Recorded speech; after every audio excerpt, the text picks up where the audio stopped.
everyone, I'm Shannon Morse, and today I got my hands on the newly announced Fall 2018 update of the Razer Blade 15. Razer has taken much of their redesign from earlier this year and precisely tuned it to a lovely finish in this new line of laptops. The new Razer Blade 15 comes in 3 different models: Base, Advanced, and a limited edition Mercury White option, all of which come with a premium design and top-notch specs. The model I have here is the base version, and its biggest differences are its solid-state and hard disk drive dual storage, the gigabit Ethernet, which is located on the left side, and the single-zone full-key RGB chroma lighting. Razer was able to include the much-requested Ethernet by increasing the chassis size by 3mm, which also allowed them to improve the specs while keeping the cost down. The Razer Blade 15 base model still has the smallest 15.6-inch gaming laptop footprint, and it comes in at 19.9mm thin. It's built for durability and portability with a CNC aluminum chassis, a 65 watt-hour battery allowing for up to 6 hours of battery life,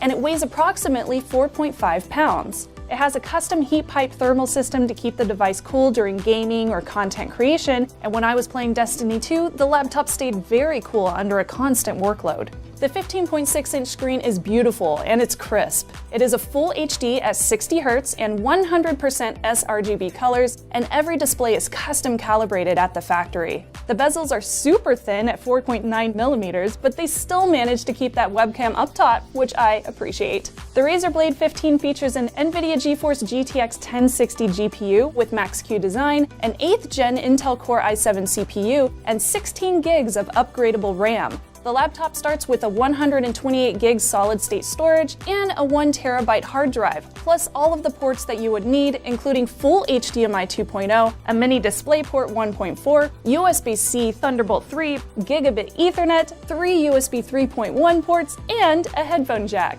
The advanced model of the Razer Blade 15 gives users the option to step up to 144 Hz refresh rates, or a 4K touch display, NVIDIA GeForce GTX 1070 Max-Q design graphics, and a thinner 16.8mm design. Razer also just announced a limited edition Mercury White model, which looks really great paired with their existing line of Mercury White peripherals. I gamed on the Razer Blade 15 base model for several hours to test out the specs, and I found that my gameplay looked awesome on the display, but it was also comfortable to use the keyboard and the touchpad. While the full-size arrow keys are shifted from a position that I'm used to, it did not take long to get accustomed to the new layout and hit my regular typing speeds. The glass touchpad with integrated click buttons is incredibly smooth to the touch, and it's big. The upward-facing speakers are also quite loud and clear, and the power button is again hidden within that right-hand side speaker, which gives the laptop a much cleaner look. The new Razer Blade 15 is available now, and it starts at $15.99. I would love to know your thoughts below, and remember to subscribe if you haven't already for more GeForce content.